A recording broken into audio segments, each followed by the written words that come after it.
Bonjour à tous et bienvenue dans cette nouvelle vidéo. Aujourd'hui, je voulais vous présenter les derniers livres que j'ai achetés parce que j'ai acheté quelques petites nouveautés. Donc, je vous propose qu'on commence tout de suite. Donc, alors celui-ci, je ne l'ai pas acheté, mais je l'ai reçu, donc je suis très contente. J'ai reçu Les Enfants de Húrin de J.R.R. Tolkien aux éditions Pocket. Euh, celui-ci, j'en avais beaucoup entendu parler par la chaîne Les Mots de l'Imaginaire et étant une fan de l'univers de Tolkien, je n'avais toujours pas lu cet ouvrage, donc je suis très très contente. C'est une histoire d'amour tragique au temps de Morgoth. Donc j'ai très très hâte. Je n'ai pas lu de résumé, il y a de très jolies illustrations à l'intérieur.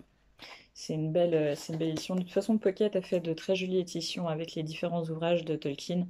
Donc, euh, donc voilà, j'ai extrêmement hâte de le lire. Ensuite, j'ai trouvé hier ce livre. C'est Celui qui va vers elle ne revient pas de Shulem Dim. Je m'excuse pour la prononciation du nom.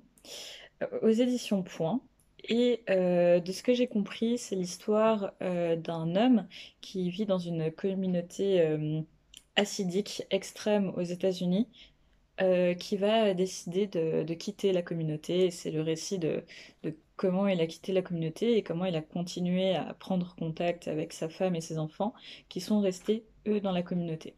Donc j'ai très envie de le lire parce que de par mes études, j'aime beaucoup entendre parler de communautés religieuses. C'est quelque chose qui m'intéresse, que je trouve assez fascinant. Et j'aime bien aussi ce genre de récit de vie.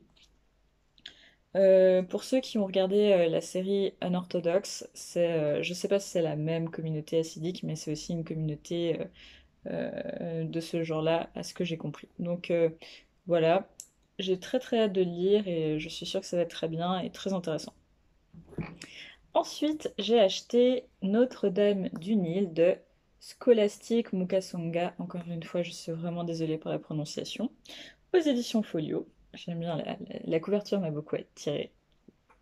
Donc, de ce que j'ai compris, c'est l'histoire de jeunes filles qui sont dans une école et qui se préparent à devenir de bonnes mères, de bonnes épouses et de bonnes religieuses. Et sous fond de gros problèmes raciaux, de racisme, qui va conduire au génocide du Rwanda. De ce que j'ai compris, ça parle de ça. Il y a un film qui a été fait, donc Notre-Dame du Nil, que je n'ai absolument pas vu. Je sais pas s'il est passé au cinéma parce que je l'ai vraiment pas vu passer. Mais en tout cas, voilà. Scholastic Mukasonga est né au Rwanda d'ailleurs. Et je pense que ça parle du génocide du Rwanda.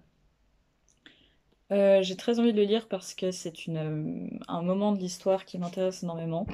Je n'ai jamais vu, par exemple, le film Hôtel Rwanda, qui est un film extrêmement vrai sur le sujet de ce que j'en entends, parce que je sens que ce serait un peu trop émotionnel pour moi de voir un film comme ça. J'ai très envie de lire celui-ci, et en même temps j'ai assez peur. Je vous en reparlerai. De ce que j'en avais vu, l'écriture me disait bien, ça avait l'air très agréable à lire.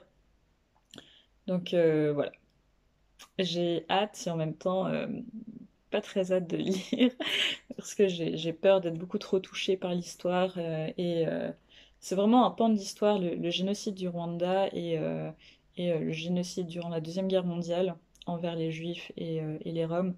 Ce sont deux périodes de l'histoire qui sont dont j'ai du mal à,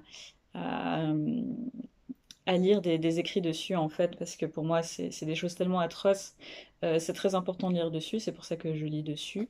J'ai lu récemment Primo Levi par exemple, mais c'est toujours un peu émotionnel, donc je préfère le lire quand je vais très très bien et que je ne suis pas un peu en déprime automnale. Et enfin j'ai acheté le tome 13 du Requiem du Roi des Roses. Alors, c'est une série que j'aime beaucoup, qui est aux éditions Kiun Seinen. Donc, j'aime beaucoup déjà les dessins de cette série. Et l'auteur est Aya Kano. Et en gros, l'histoire reprend l'antagonisme, les gros problèmes entre la famille York et la famille Lancaster. Et pendant la guerre des Deux Roses, si je ne me trompe pas, c'est bien cette guerre dont il s'agit. Et du coup, ce manga est aussi surtout une réinterprétation du coup de la pièce de Shakespeare Richard III. Et, euh, et c'est très très bien. Il y a une histoire assez sombre, les personnages sont bien traités. C'est parfois un petit peu stéréotypé, mais dans l'ensemble, c'est extrêmement bien fait. J'aime beaucoup le personnage principal qui cache un lourd secret qui est très bien traité et que je trouve très joli. L'histoire, hein, le personnage, même si le personnage n'est pas moche non plus, mais l'histoire est très jolie. Et vraiment, je vous le conseille, c'est un manga assez sombre, assez tortueux, mais d'un côté, il reprend une pièce de Shakespeare qui est elle-même sombre et tortueuse. Et, euh, et je vous le conseille si vous avez envie d'avoir quelque chose de, de sombre et de magouille politique. Il est très bien. C'est une des séries que je continue à suivre régulièrement. À chaque fois qu'un tome sort, je le lis avec plaisir. Donc voilà, je vous le conseille. Bon ben c'est tout pour cette vidéo. Merci d'avoir suivi cette vidéo jusqu'au bout. N'hésitez pas à laisser un commentaire sous cette vidéo et à mettre un pouce bleu si la vidéo vous a plu. Dites-moi ce que vous avez acheté récemment, ce que vous êtes en train de lire, ça me fait toujours plaisir. Et en tout cas, je vous souhaite une très bonne journée et à bientôt.